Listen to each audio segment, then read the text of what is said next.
Listen, laugh, and learn with Sacha and Ish as they share their experiences, thoughts, and tips to build skills that are not so average and a career that's not so ordinary. This is the Not So Breakfast Show. All right, welcome to the Not So Breakfast Show today, the podcast for leadership and career development. And today we're going to be discussing movies that inspire us, that have undertones of leadership, just good advice in general. And there's been a lot of movies in that space over the years. And really we're playing on the back of one of our favourite podcasts, which is Films to be Buried With. Hey! Yeah, so we want to talk about some good movies to watch from a leadership perspective. But also maybe we just riff at the end and just talk about some of the just the great movies that we just love, or have scared us, or have made us cry. All of that kind of cool stuff that we love about that podcast. But anyway, Sacha, today I see you've come dressed as Obi-Wan Kenobi. I think you're referring to the fact that I'm in my dressing gown. Is that what you're highlighting? It doesn't have to be a dressing gown. It could be a Jedi robe. Yeah. It could be a gentleman's evening smoking jacket. Is it a gentleman's evening smoking jacket? No, it's an Obi-Wan Kenobi robe. Just because it's the middle of the day, I don't conform to the rules of society that says you shouldn't be asleep at 2 o'clock in the afternoon or you shouldn't be wearing your dressing gown. I think rules are made to be broken. The planet is on fire. The people who are in charge have done a really technical word, shit job so far. And if they are the people who made the rules about what to wear at what time, I'm disinclined to follow them. Well, I'm pleased you had a wee sleep because you're looking refreshed and you're ready to rock because you've had a massive week. So, yeah, let's just talk about some movies. It's Friday. Let's keep it cash. And you are talking about movies, which is amazing. And, I mean, we are. But, you know, as much as I like breaking the rules, I also like to give myself some rules. So we've talked before about how creativity is often enhanced with constraints. Mm-hmm. So when we're talking about, what are the movies that you've watched and you've learnt lots from and you've had great lessons, where do you start? So huge, that category. So I've decided to make things a little bit harder for myself, and I'm going to do musical movies that had lessons in them. I love it.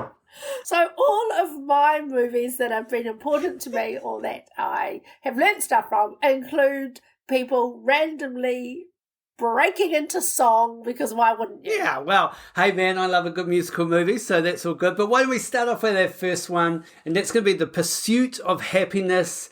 Will Smith, I don't know where everyone is with Will Smith right now, but I'm going to just assume that he didn't do what he did and we're all good with Will. So we're talking about Will Smith. If anyone's got a vaguely dodgy past or have done something they regret, don't worry, Ishmael's your guy. He's just wiped it from his memory. We'll just push that to the side for now. But yeah, Will Smith's movie, The Pursuit of Happiness. He actually did this with Jaden Smith, his son. This was one of the first movies that they ever did together. I mean, the movie is actually based on a true story. So it's your classic movie where it's just missed opportunities, epic fails, redemption, and then success.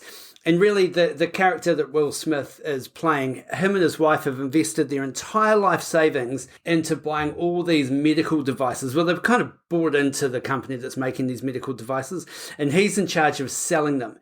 And they're massive and they're heavy, and it just isn't really what he was wanting to do, but he's trying to make the best of it because they've got a child and all of the drama that they build into the story to make it interesting. Well, I'm pleased they do that. Yeah, so it's a good movie. You've lost me so far. It's a good movie.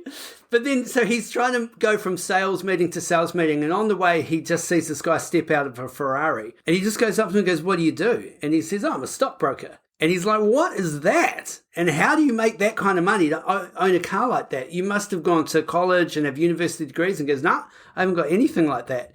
And so he kind of realizes that the stockbroker role is an internship.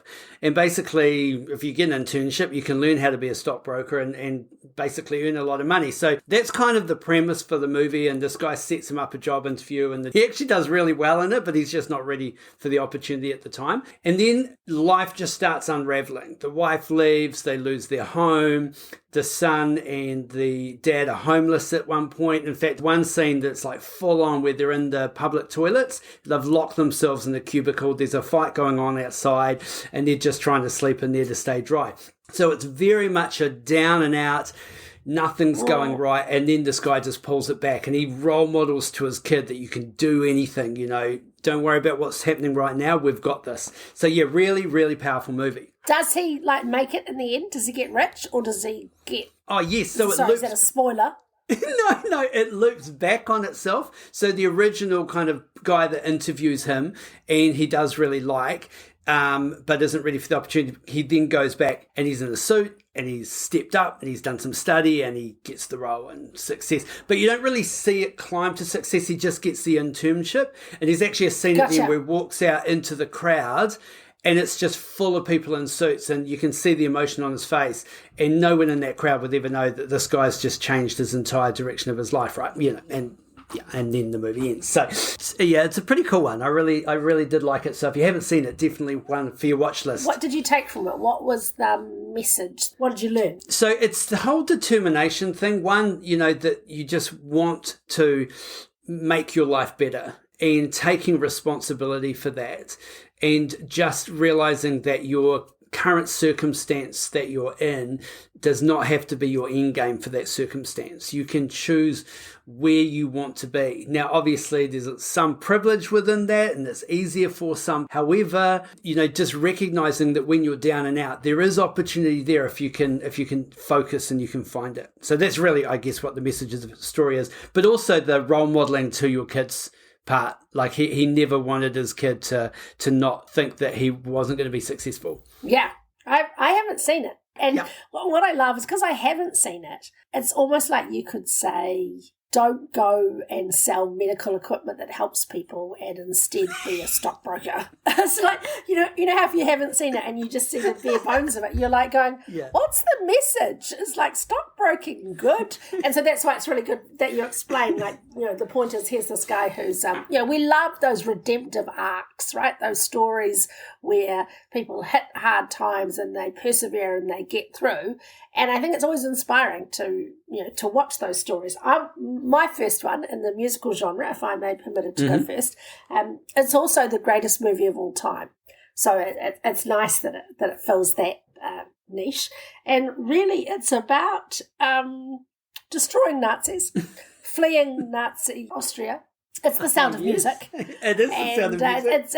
It's never wrong to punch a Nazi, and I think Edelweiss teaches us that. It's got lots of little lovely bits in it about the thrifty nanny who sews the clothes from the curtains, the cold-hearted commander who falls in love, pursuing love that you're after, just always singing. And what did you learn from this amazing genre of musical masterpiece, Sash? What was your life lesson? Well, it's also about perseverance, right? Because Maria, the children hate her, and she goes back to the Abbey, and she says to Mother Superior, I can't do it. And she gets sent back. She's like, no, this is your mission. This is your purpose. And when we have a purpose or a calling in life, the arrogance of expecting it to be straightforward. Yeah, it's not going to be straightforward. No, it's kind of like the original version of Sister Act. Exactly. Singing nuns and doing the right thing. I have actually heard that in the movie, The Sound of Music, you would have thought when they escaped at the end, they would have got on a train or they would have got on a plane or something. But no, they went over the hills. But apparently if you'd gone that direction, you were heading back towards the Nazis. Spoiler alert. Oh, that's good. Well, let's move on from The Sound of Music. Let's do Pay It Forward. Oh, have you seen Pay It Forward? No. Oh, well, it's Kevin Spacey. Am I thinking all the people okay, righto. All right. We are going to be cancelled. Thank you, Ish. Excellent. Sorry. The court has just found him not guilty, but I think it's not the last we're going to hear about the horrors of Kevin Spacey. But putting that to one side. Yes. Okay. So we've got Pay It Forward. So basically, this is a kid who decides for his social studies assignment that he is going to do something good for somebody. In fact, he wants to do something good for 3 people. And then he's going to get them to do something good for 3 other people. So you're not allowed to pay it back. If someone does you a favor, you've got to pay it forward. And he kind of starts sketching it out on the board. So he goes, and this is me, and I'm going to help 3 people. And in return, they're going to help 3 people. And it kind of has this term where he says, and it gets really big really fast. And really the start of the movie, this person actually gives someone their car.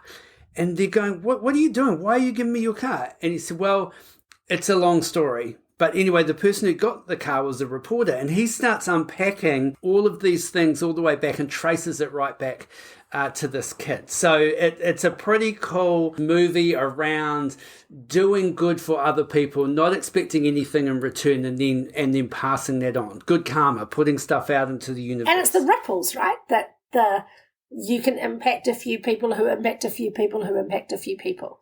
Yeah. What I love about messages like that is that it's really easy to feel quite powerless, or to feel like unless our lives are spent in pursuit of a grand gesture. So what's this big legacy that we're going to leave? We're going to cure cancer, or we're going to raise millions of dollars for the homeless. We can sometimes feel that unless we're doing something that's on a mega scale, that everything else is meaningless. And I think the reverse is true. That I think we create ripples and we create change in our society and in communities where each of us just does a little bit better every day, or does one thing a month that helps somebody else. So it's like a focus thing. And it just shows how small things can have big impacts. I love that.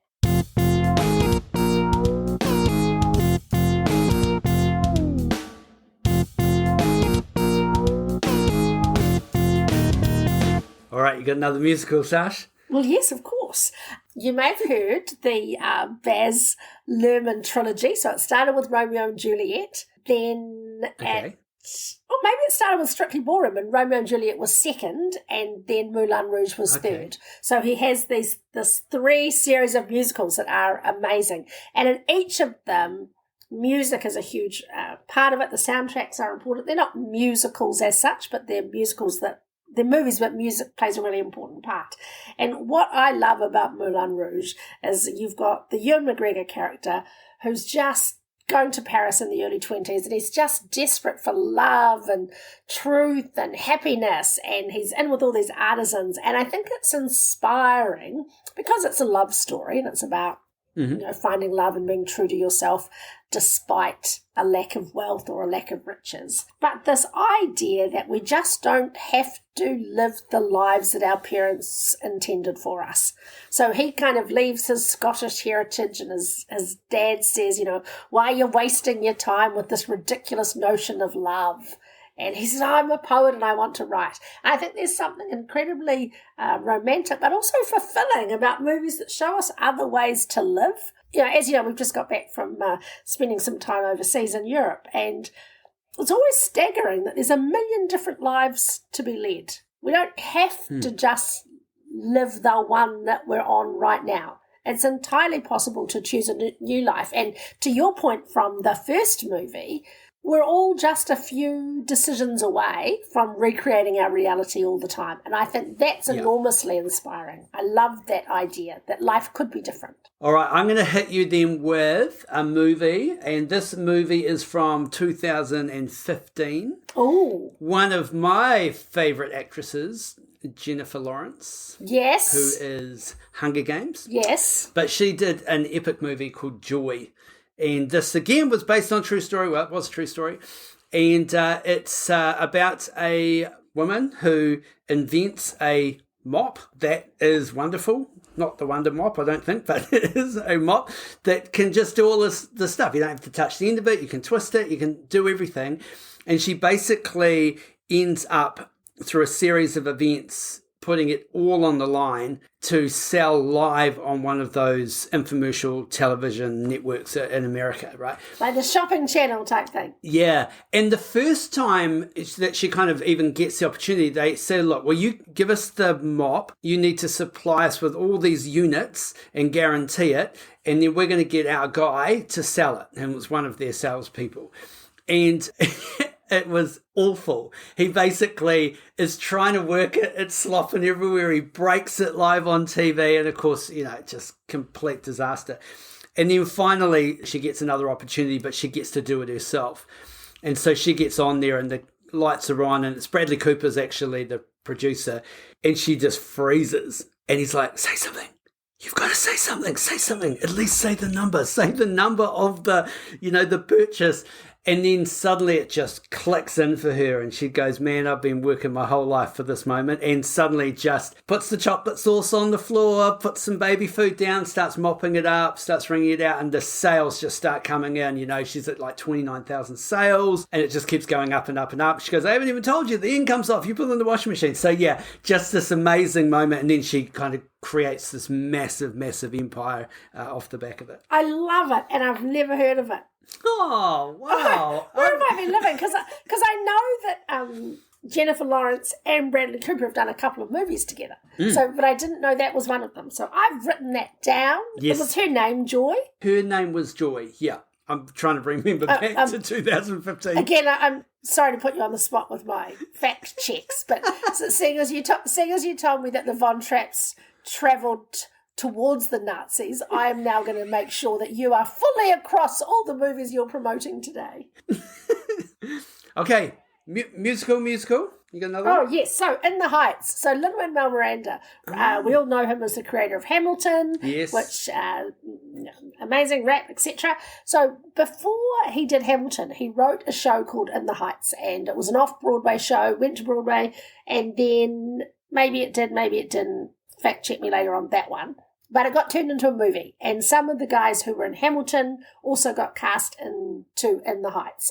So it's set in New York City in a place called Washington Heights, and it's this beautiful mix of immigrants that have come from Central America, South America, and it has this whole Latin kind of feel. It's hot, the generators break, there's a power cut, and it's just alive with energy. And what it taught me was, I know shit about shit. Right? It just exposed me to like so many different cultures and different ways of living and stories about people who had travelled to America and some of the struggles that they have getting green cards and becoming legal. And I love those films where even though it's very joyful and there's lots of music and movement and dance, you're going, wow, I hadn't really turned my mind too much to those challenges. Mm-hmm. And you just get this fresh perspective. And it's a cool sort of love conquers all story as well. And it's really nice. I cannot recommend it highly enough. In the Heights. Okay, cool. Like that. Haven't seen that one. Washington Heights. I'm going to add to the mix then Jesus Revolution. Kelsey Grammer saw it last year. Not heard of it. Tell me again. So it's a little bit fringe. And basically there was a massive revival apparently in the 60s, lots of people getting baptized and churches going off, which is interesting because it was also the time where a lot of that kind of hippie generation were doing drugs and LSD and all of that kind of thing. And there was kind of like this lost generation and they were fighting back against the war. And then the opening part is it's really this pastor who's struggling to get people to come to his church. And it's your typical white, old school, conservative church. No one wants to go in a congregation of, like 15 people kind of thing. And then he gets to the point where he's like, I just don't think I should be a pastor anymore. And kind of prays, give me a sign. And then his daughter is driving down the road and just picks up this hitchhiker that looks a bit like Jesus, to be honest, just this hippie, and brings him home. And they kind of end up forming this church together. And the guy has this amazing effect of being able to just connect with people of that generation. And they all start coming in and they change it and people leave and then they accept. It's all this kind of, all of that stuff. But there's an interesting point where the guy who comes in, the hippie guy, looks a bit like Jesus, the ego of it all starts to go to his head. And he just ends up where a lot of these big mega churches do end up, where it just becomes all about the performance and them and the money and all that kind of stuff. But then they kind of argue and then they get back together and it's all good, blah, blah, blah. But yeah, it was quite cool. It's a really interesting one on human nature. So I quite enjoyed it because I didn't really want to go see it, but Joe was like, come on, let's go see it. And I went because I love Kelsey Grammer. So I was like, all right, give it a go. And it was worth it. It was great. What that reminds me of, it's perhaps similar to you. My parents were hippies, and when they became Christians, the first thing that they did was kind of quit their jobs and buy a bus and paint it bright yellow with kind of psychedelic writing. So it would be interesting to see the movie because I'm sure that reflects some of the themes of what was going on in that time, that lost generation, people who were looking for meaning and searching for truth, and there were false prophets and real gurus and, the whole kind of shabam. And in fact, last night we were sitting in our lounge, and while we were away overseas, somebody came and spring cleaned the house for us, which was just, when I say wasn't a gift, we paid them. Yeah. I asked, I said, look, we're out of here. Can you give this place just a massive wash down? And we're so blessed to come back and it's just be super clean. We can't find anything. So just about everything has been moved. And there's a beautiful, beautiful woman who's helping us, but she's new and she obviously has some different ideas about where our kitchen utensils should go.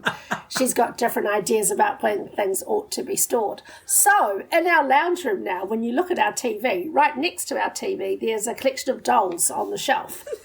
That were not there before, that we did not put there, that we do not want there, but there they are. There's these dolls on our shelves. It's almost like she's gone around every room of the house, and it's like if there's something that looks like a baby human, it's now on the shelf in the lounge. Thank you so much.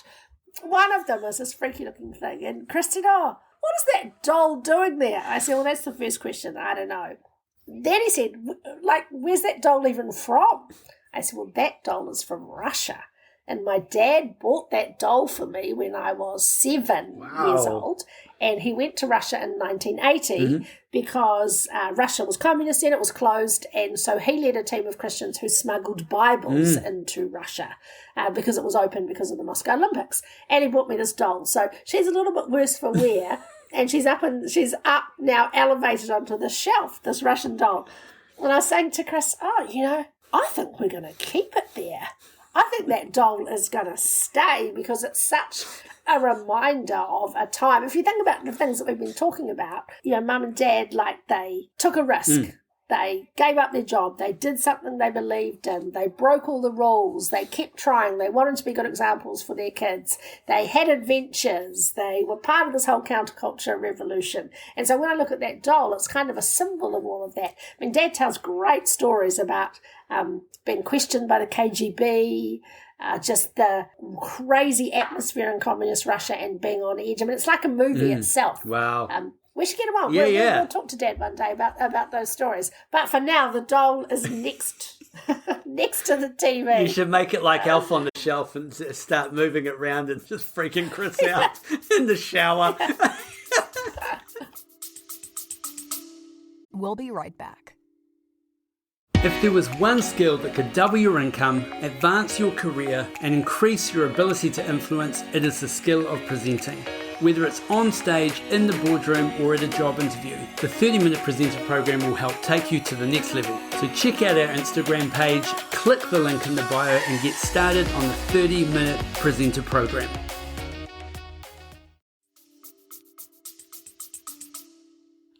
Put it on like the bottom of his bed so his feet just touch it in the night.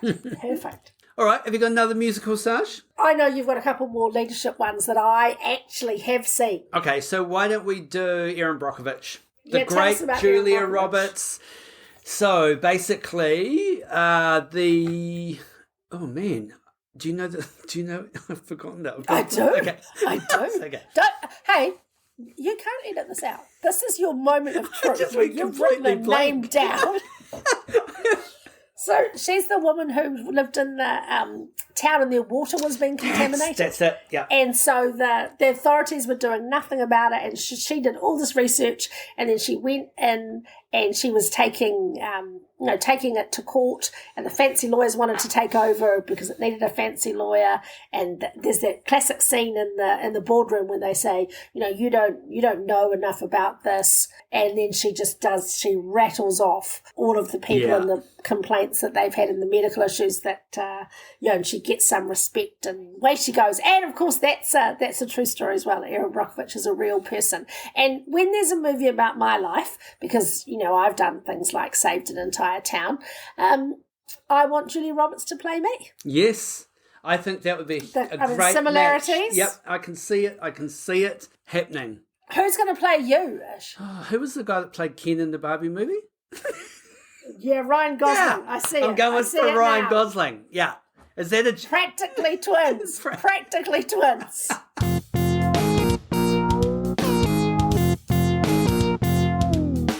Hey, well, why don't we just ask a couple of questions about movies, like they do in that other podcast that's almost as popular as ours? Yeah, go on.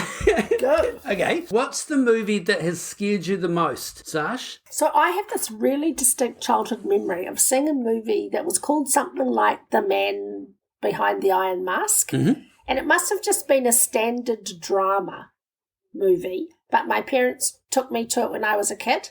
And for what I remember nothing about it other than the feeling of being absolutely petrified. And I'm sure it wasn't like a horror film, but you know how movies ramp up the tension through the use of music? Yeah. I must have been 4 or 5, and I just remember the absolute dread as this music played that something terrible was going to happen.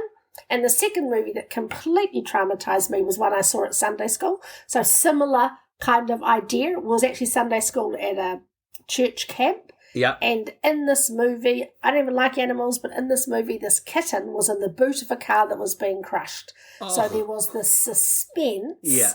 And I suppose when you're young, you haven't yet learnt that in children's movies, the kitten's not going to die. It is going to be rescued. So there's like the suspension, but it's kind of safe suspense. I hadn't learned that yet, and I was absolutely traumatized. Oh, man. Well, mine isn't from my early childhood. Mine was when we were married, and horror's not my genre. Last year, horror's not my genre. It was probably about 15 years ago. But we went and saw What Lies Beneath with Michelle Pfeiffer. Oh, yes. And I might have been Harrison Ford, but it was Michelle Pfeiffer. And she's just one of those people that when she's wet, she freaks the shit out of me. So she just, there's a few scenes, the full bath, the bodies, all of that kind of stuff. But it was the first movie that I ever had to hold the seats in front of me because I was so freaked out. And then I went and told some of my clients about it and said, and he said, I love horrors. And so they went and saw it and they went, it's not even scary.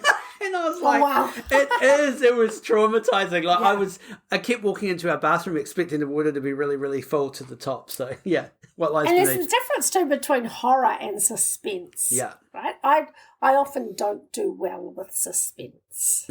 I physiologically, my tummy tightens. I'm like, this is not good for me. Nothing good is happening to my body now. Could I have some singing nuns, please? Yes. All right, what's the movie that you could watch over and over again and never get sick of it? Oh, I mean, you keep making me say Sound of Music over and over again. Oh, wow. Yeah, okay. You can say that.